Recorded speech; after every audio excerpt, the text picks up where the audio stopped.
in looking at everything, they do have a set amount, all employees have a set amount per hour through the county, through that payroll. There were some varying amounts through the different grants that were done. So we're just looking to see what we would want to do with that. Do you want all of that wage, all of those hours to be paid at that county set wage, or do you want to do something different?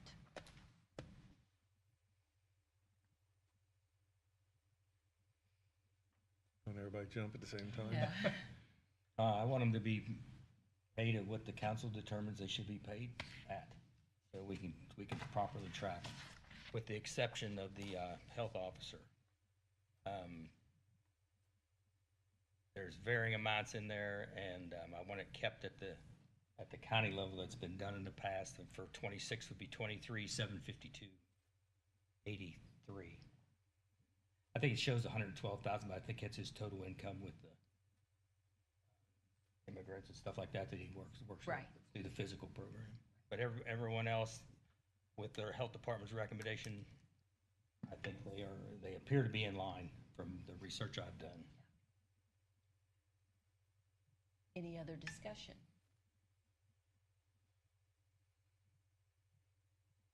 I would look for a motion then on how we want to do that, to keep that out, that county rate that we've established, that the council has established.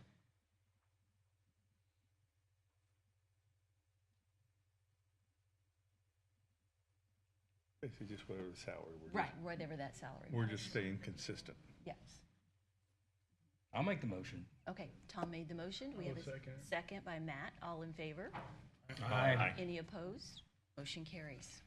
Thank you.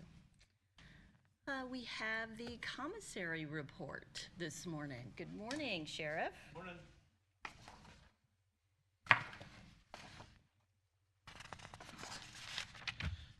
Anybody got any questions?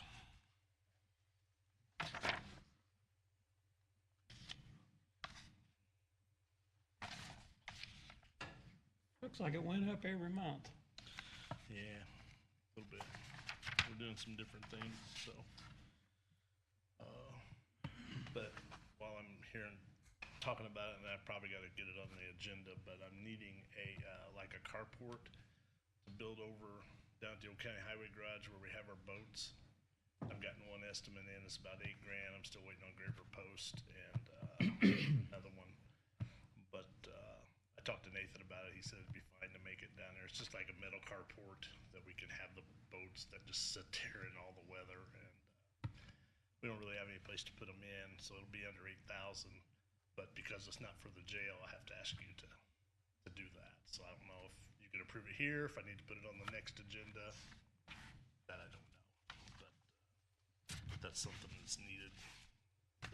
I can pay for it out of this if you approve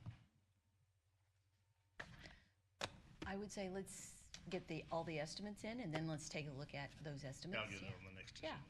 Yeah. All right. Any questions? No question? Right, we're just, okay. Okay. Good morning, Tyler. How are you this morning? Busy. Busy, okay, come on up. I don't know if that's good or not. Not good, he knows. Yeah, I've been swamped at the Daviess County Coroner's Office, so I know you all wanted to talk. I apologize for not being here last month. We actually had our first ever drive training that we hosted for coroners.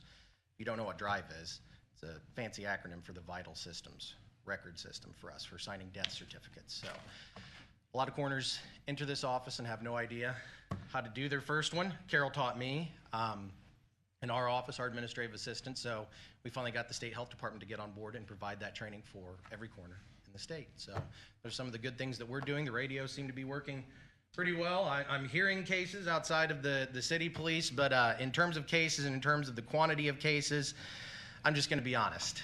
Coming on board in January, I had already came off of one child death case. Technically, though, by state convention and statute, it was not a child because it was so young. It was considered obstetrical waste. But past 7 months have been very intense.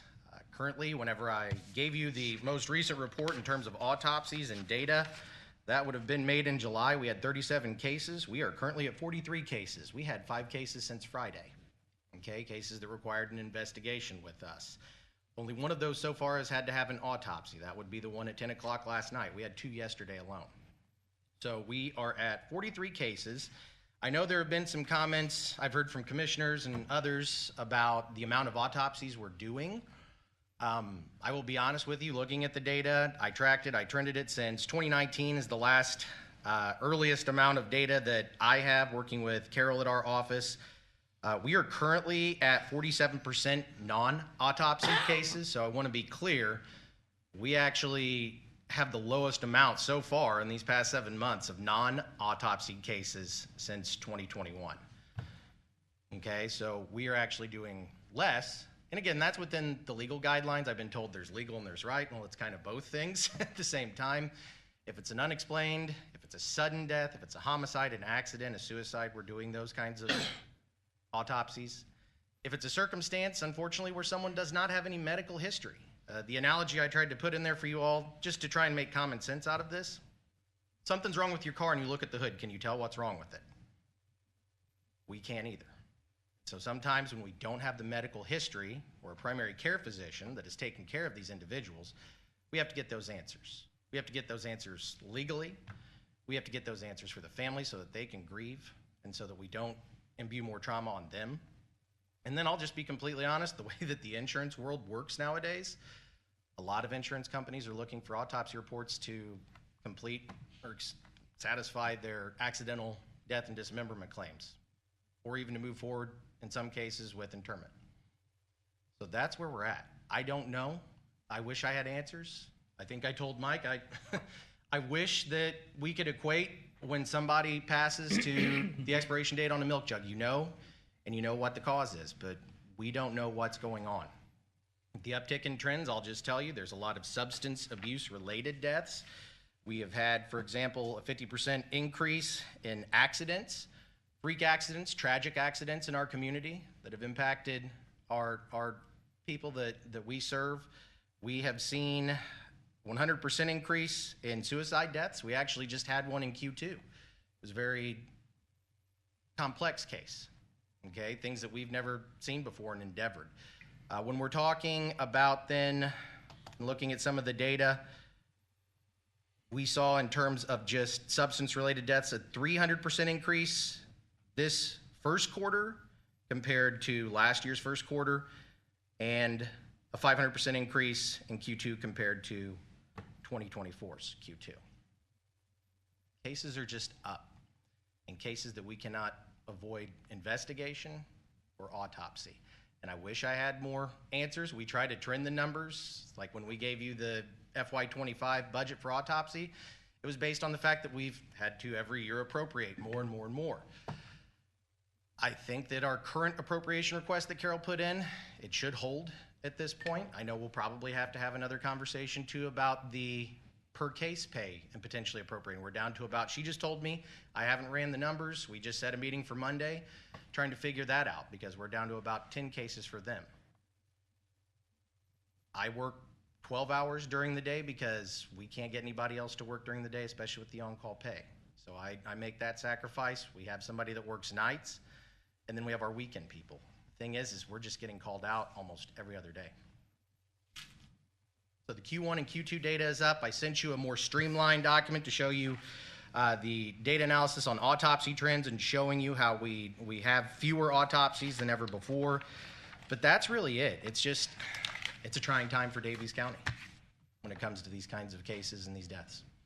Question, every single accident has an autopsy? Not always.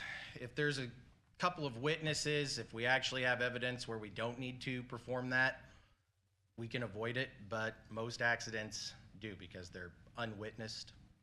There's no history, nothing to tell us what would have caused that accident.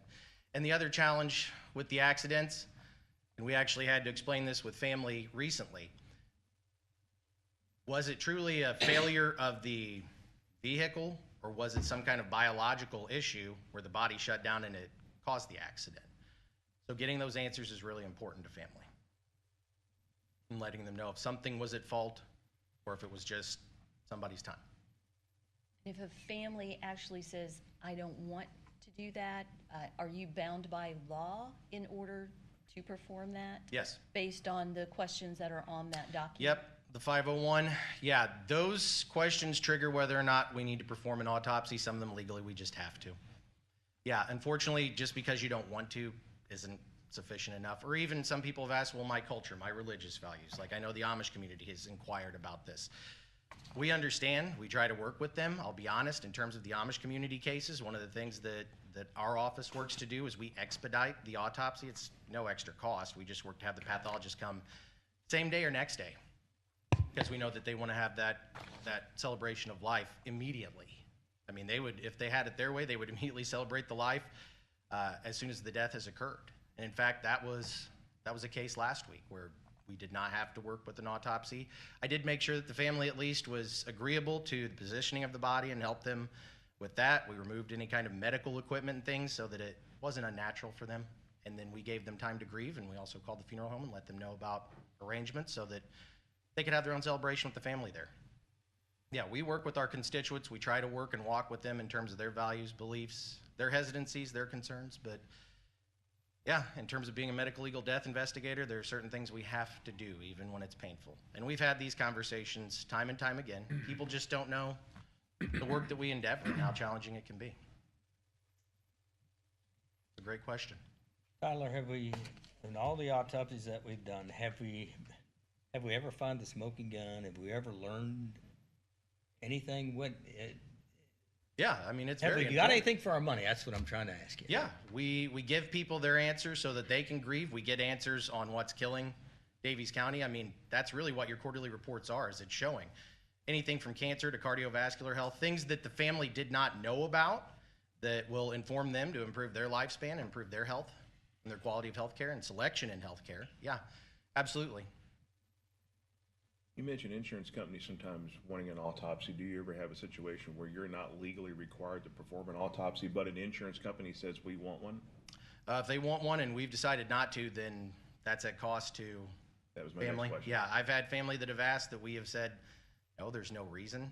A lot of times grief is complex. Grief is advanced. We had a case where we very clearly saw it was a natural death. Very advanced medical records showing a very clear history and in fact a singular history of what caused this person to die. And the trauma with the family, I mean, grief comes in waves.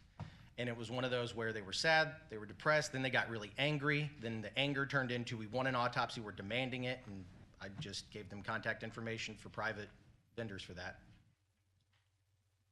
So, of the deaths we have in the county, what % are investigated?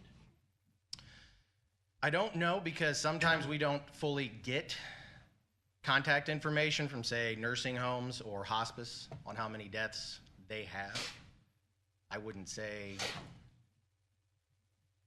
I can't safely give you an estimate, to be honest.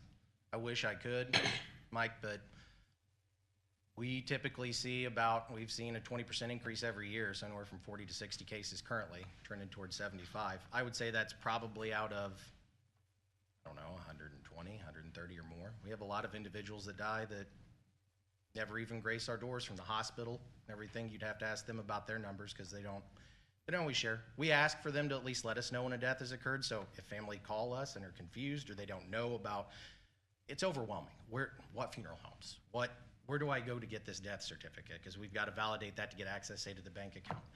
Those kinds of things, at least if we know that someone has passed. Like I had a text message yesterday while I'm going to a case. Did so-and-so die? And I go, I have no idea. I searched the obituaries for them and I said, I'm sorry, I can't find anything. They weren't a case from our office. So yeah, I would say it's not as many. It's not every single one. And I would say it's easily around that 50% maybe. I just don't have a good estimate, Mike. It's a great question though. So, my next question is, what criteria triggers an investigation? Sudden unexpected death where we have a situation where it might look like it's potentially suspect. It's not natural, not normal. I mean, yesterday's investigation, there was a lot of prescriptions laying out and there were some things that were knocked over. It just didn't look like it was a normal, natural circumstance with law enforcement. And so we went in, we worked with them. And this was a city case, so we worked with them, same as the county, and once we looked at that, we determined that, we didn't need an autopsy, but it warranted our investigation. So when there's those sudden, unexpected, unexplained circumstances where somebody is supposed to be alive, even if they're older, but then suddenly they're not, it's usually what's going to trigger us coming in. Thank you. Yeah, I appreciate it. Just Great for questions. clarity, Tyler, how long have you been associated with the coroner's office? 3 years?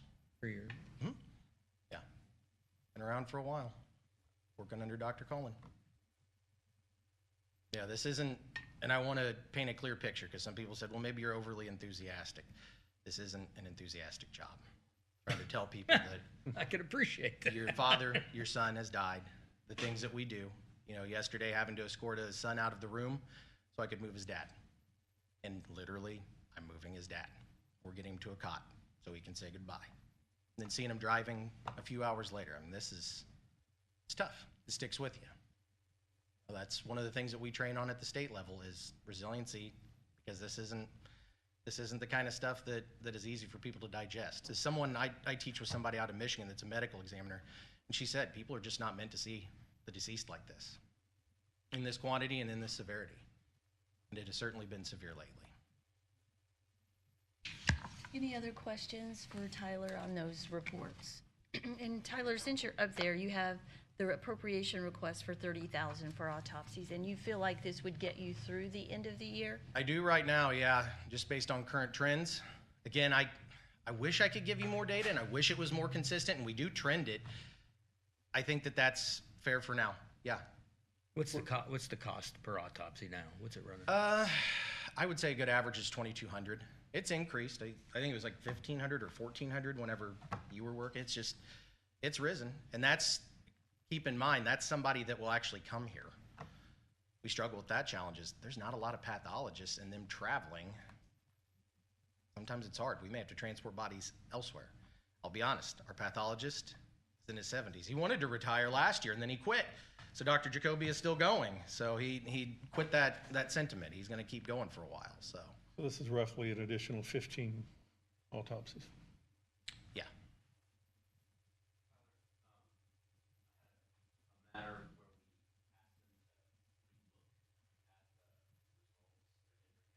Mhm.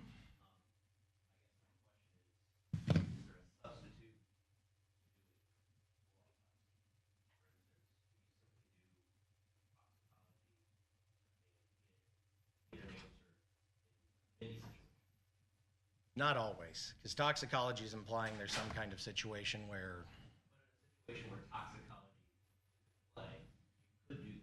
you can, if there's a situation that would warrant that, and we have clear indication that it might be a circumstance where the tox was the main cause of death.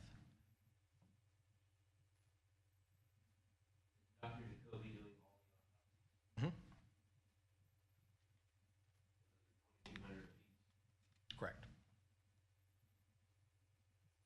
Tox will be upwards of 600 apiece too, at the end of the day, unless you can demonstrate evidence that you think it's a suspect overdose.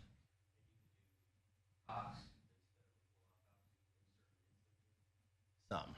I would say maybe 1 or 2 cases that we've had out of the entire year so far, where it would be warranted.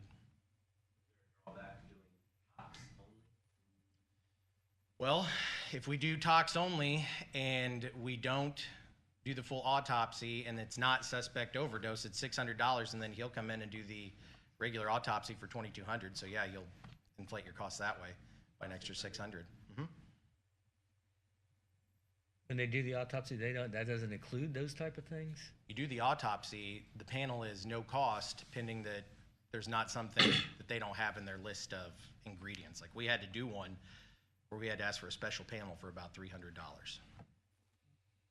Circumstances did, not everything is in a tox panel. Yeah, right.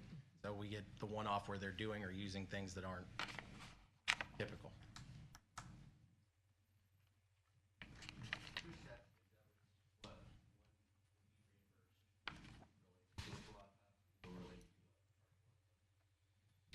Never worked with partial autopsies, and again, that'll be at the discretion of the pathologist. I think I put in here 36(2)14(6) states that when you do an autopsy, they have to be paid, but the fee is set by the pathologist.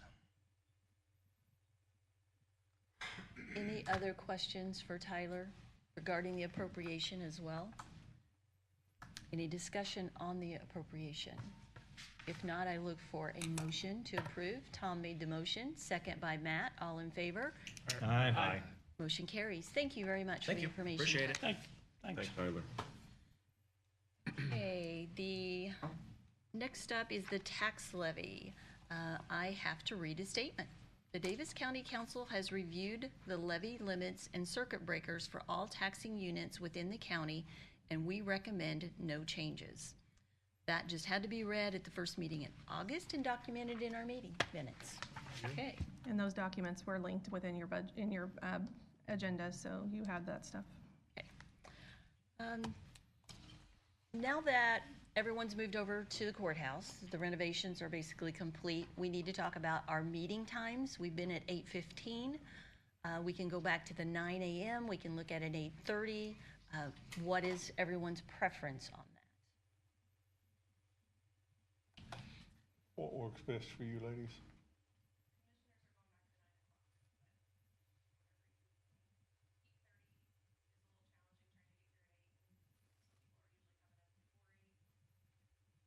I like 9. My preference would be 9 o'clock to go back to where 9 we were o'clock. meeting forever for this. We might get arrested if we don't go back to 9. Okay. So what are you saying, Gary? It does gives us consistency with That's the. fine. Okay. Yeah, So I'm okay 9 with a.m., 9. we will keep the meetings at 9 a.m. Okay, Effective next month. effective next month, that is correct, September meeting. Okay, we have some additional appropriation requests. We already have covered the coroner's office. And then Laura, please. Good morning. This request was for laptops for my case managers. They've never had them, and we've been seeing that they need them. Being a 24/7 type job, some people don't have laptops, so I thought it was only fair to get everyone a laptop. I got 2 quotes, one from Dell and one from CDW, and the Dell one ended up being the cheaper option by almost $2,000. And they gave us a pretty good discount for the laptops, and ran that by my executive advisory board committee and the DOC. I had to get it approved from them too, and they approved that also. Did Dale review Yeah. it? Okay. Yeah, I would never buy any computers without asking him first, because he's very particular about Right. the type of equipment we use, because he's going to be the one to set all of them up. So, and he liked the Dell one better than the CDW one, because the Dell one has like the, I think, 3-year warranty or something, and if an issue happens, they'll ship one the next day. So he likes working with Dell a lot, so it ended up being the cheaper one, so that worked out really, really nicely. Okay, thank you. So moved. Tony made a motion to approve. Do we have a second? Second by Matt. All in favor? Aye. Aye. Motion carries. Thank you. Thanks, Laura. Okay, then there was a donation received from the Du Bois County APS. Ms. Abby, how are you this morning? How are you all? I'm well. So, as you all know, APS is no longer under the prosecutor's purview, but we've got this $15,000 total dollars and change, that those were actually carryover funds from 2024. The $10,887.13 is carryover funds, and then the $5,000 was a donation received from Du Bois County towards APS and their operations back in April. We have actually never had to appropriate these funds before, but during our audit, State Board of Accounts said, actually, we need you to appropriate these funds so you can spend them. So that historically has never been done.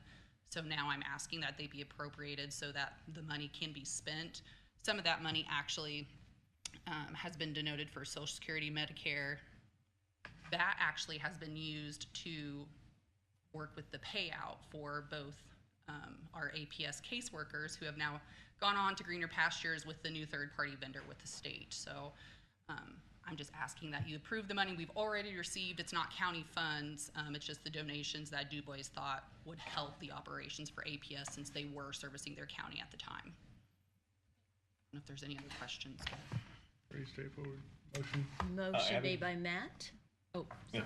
I Mike just has have a question, not about this, but I think the last time you were here was before the changeover date and some of the things were still up in there. Could you give us an update on how that all went and where it all stands now? Sure. So we transferred operations after June 30th to the third-party vendor, PCG Indiana, for the state.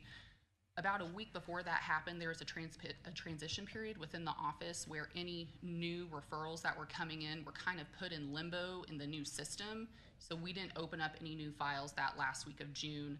And then that transitioned to a hotline reporting system. There was not previously a hotline reporting system for APS. So all new cases transitioned in that way. I have a document retention that I have to keep those documents for the next 3 years. I have all those files from Julie in my office. We thankfully didn't have any litigation that we had to close out. So we didn't have to do anything like that like much bigger counties had to. We also had to return their equipment, so their printers and their laptops. That was done immediately, so that's been satisfied. And then otherwise, our money appropriations, the claims period, final claims period is on 8/26, so we're just waiting on some reimbursements for some, last bills paid on, the credit card and other things that would normally get paid. So once that's done, I mean, really, it's just a document retention for the next 3 years. I have spoken with one of them, and it's been an interesting transition. So the counties that are being covered by, in theory, 8 case managers. I don't know if they've hired all of them. When we last talked, they only had hired 4, but it's a pretty wide breadth. We have, case managers going all the way from Sullivan all the way down to Jeffersonville. And that's one region that's being covered by, in theory, 8 people when they're all hired. But thankfully, since, Julie and Dave had been with APS so long under the old system, they knew a lot of the same framework and things that they had to do. So they were kind of able to jump in and start taking cases versus the new hires were having to do a lot more training, so. Okay. Is Dave still working? Yes, both Dave and Julie are with PCG Indiana, which is a separate third-party vendor, so they're no longer state employees, aren't perf eligible or anything like that, but they both are working for the new vendor. I spoke with Dave the other day, and he said, I think they're covering a 24 county area, so he's on there. I think he was getting ready to head to Clarksville. So he's gonna have a lot more travel. Correct, a lot more travel, so. Okay. Sorry to interrupt. I just thought I'd get that while she was here. Good information. We had a motion on the floor by Matt. We have a second by Mike Sprinkle. All in favor? Aye. Motion carries. Thank you.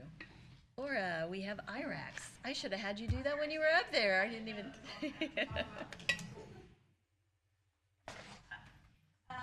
So this one is just, the State Board of Accounts reached out to the auditor's office when they were going through things, I guess, and this fund wasn't appropriated, so they wanted to appropriate the funds, so then when audit time came, it would be clear what it was spent on. I'm not sure where this donation came from originally. I really don't know that answer, but all this fund is spent on is official records, birth certificates for people in the jail, and things like that, like for out-of-state things. So I thought the easiest one would just be put it all in official records, and if there was anything else they needed to use it for, I could adjust it however I needed to adjust it. So Thanks for the explanation. welcome. I'll look for a motion to approve. So moved. Mike Myers, second by Darren. All in favor? Aye. Motion carries. Thank you. I don't see Kelly here today, but there are some donations for back to school that she's wanting to move to school supplies or to supplies for back to school needs and diapers for local children. I would look for a motion to approve. This money come from Donations, but I'm not sure who the donations are from. non-taxpayer. Non-taxpayer money, yes.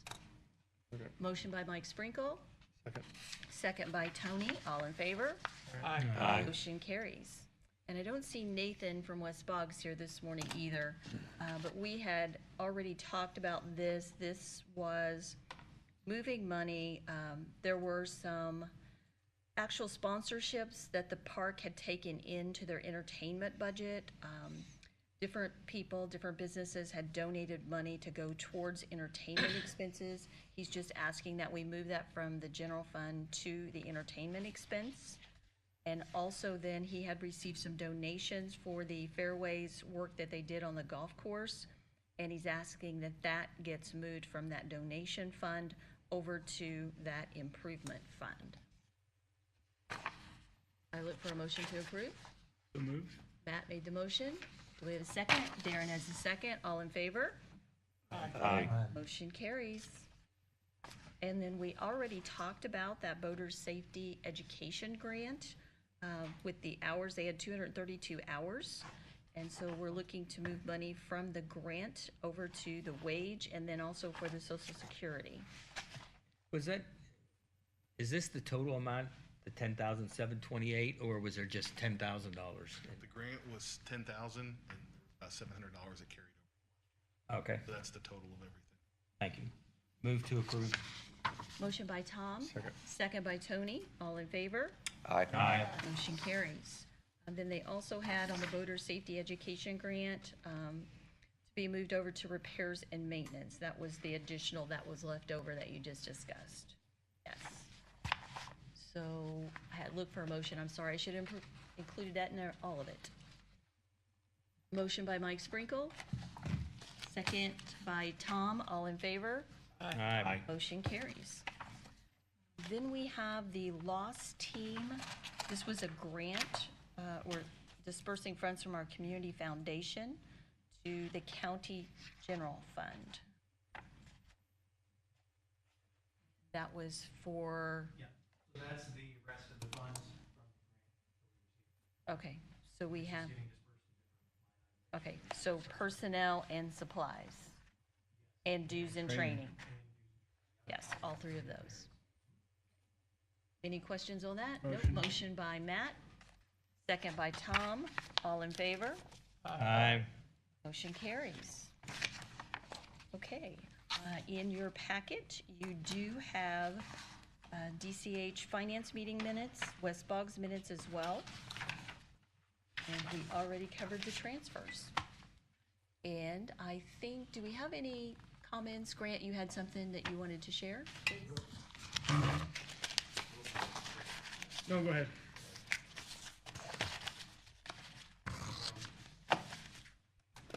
Just a little bit from yesterday in the commissioners meeting. Some good news, some unknown relative to 200 North. We're in agreement with the coal company relative to the basic terms on a road closure extension. They needed more time. That road should have been opened up, back up by now under our interpretation of the agreement. They need more time and have agreed to make some additional, I guess, outlays for an extension. They are they're struggling a little bit with cash flow and various issues, so but we have reached agreement on that. The only question is if we can get to the proper bonding amount, and this relates a little bit to 700 East.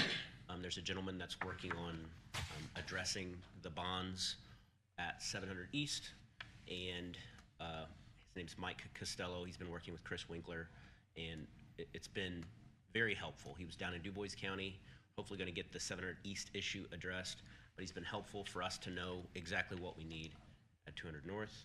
So I just wanted to fill you in. I've had a lot of questions about 200 North and when that's going to reopen, and we're looking at another few months.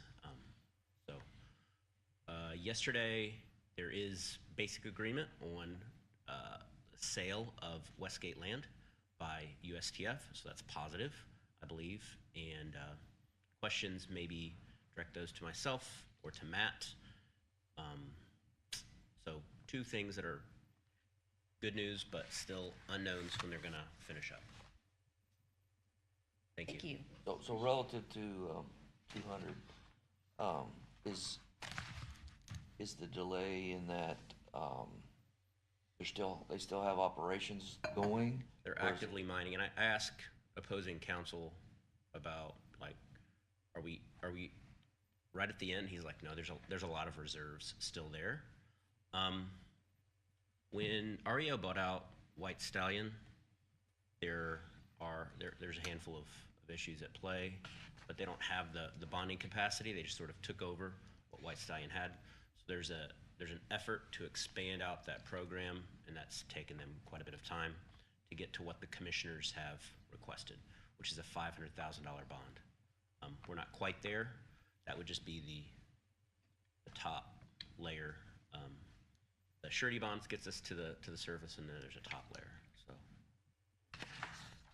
there's a variety of issues. When you say a few months, is there a finite date, or are you just looking at it again in a couple of months? The commissioners agreed to forbear banking term for another 30 days. I'd say that's going to have to happen for more like 60 to 90 days because they need clarity on that bonding program. The extension that they requested was 6 months, and then to pay additional amounts per month thereafter as needed, which they've agreed to all the terms that we've set forth. It's just a matter of getting there. Thank you. Thank you. Appreciate the information. Any other comments from the audience? Council, yes. I do have a question. With the payment for the courthouse renovation, took out the bond, and we're making payments on it, I'm assuming that's happening. When do we discuss if we're gonna make an additional payment to kind of pay the bond down early like we discussed in the past? Is there gonna be a special meeting for that, or have we already had a meeting for that, or? We've not had a meeting for that, but we can have a special meeting. I don't know if we need a special meeting or But we not. can discuss it during budget time Go as ahead. well, yeah, During budget time would be the best. yes. Okay, See where you're, Just- how much cash is going out and coming in, and in my opinion. yeah, that sounds like a good, maybe we can get it on the agenda, put it as a line item or Yes, as whatever a on line there. item. Yep, that'd be good. Any other comments from council? If not, I look for a motion to adjourn. So moved. Tom, second by Mike Sprinkle. All in favor? Aye. Motion adjourned. Thank you all.